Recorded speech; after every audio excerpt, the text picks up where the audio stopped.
স্পেনে বৃদ্ধাশ্রমে অগ্নিকাণ্ডে ১০ জনের মৃত্যু। জার্ডিনস দে ভিলাফ্রাঙ্কা বৃদ্ধাশ্রমে এ অগ্নিকাণ্ডের সময় সেখানে ৮২ জন বয়স্ক মানুষ ছিলেন বলে জানিয়েছেন স্থানীয় কর্মকর্তারা। স্পেনের উত্তর পূর্বাঞ্চলীয় জারাগোজা শহরের কাছে ভিলাফ্রাঙ্কা দে এব্রোতে একটি বৃদ্ধাশ্রমে অগ্নিকাণ্ডে অন্তত ১০ জনের মৃত্যু হয়েছে। আরও বেশ কয়েকজন আহত হয়েছে বলে জানিয়েছে জরুরি সেবা বিভাগ। আঞ্চলিক সরকারের এক মুখপাত্র বলেন, শুক্রবার স্থানীয় সময় ভোর ৫টার দিকে জার্ডিনস দে ভিলাফ্রাঙ্কা বৃদ্ধাশ্রমে আগুনের সূত্রপাত। তবে আগুন নেভাতে দমকল কর্মীদের বেশ কয়েক ঘণ্টা সময় লেগে যায়। ৩৫ কিলোমিটার দূরের শহর জারাগোজা থেকে দমকল কর্মী, অ্যাম্বুলেন্স ও পুলিশ এসে উদ্ধার কাজে অংশ নেয়।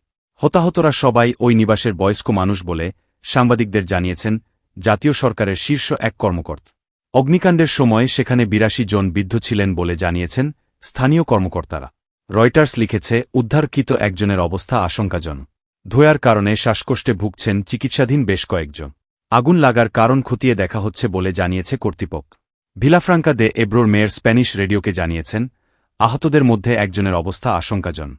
শহরের মেয়র বলেন, ধারণা করা হচ্ছে কোনো একটি কক্ষে তোষকে ম্যাট্রেস আগুন লাগার কারণে এই মর্মান্তিক ঘটনা ঘটে থাকতে পারে। প্রত্যক্ষদর্শীরা জানিয়েছেন, একতলা ভবনটিতে আগুনে সামান্য ক্ষয়ক্ষতি হয়েছে।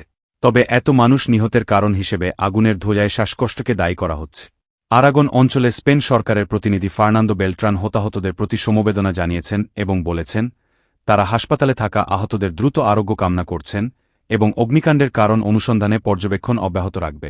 প্রধানমন্ত্রী পেদ্রো সানচেজও এই বিপর্যয়ে হতাশা ও শোক প্রকাশ করেছেন। ৯ বছর আগে জারাগোজা এলাকার আরেকটি অবসর কেন্দ্রে ভয়াবহ অগ্নিকাণ্ডে ৯ জন নিহত হয়েছে।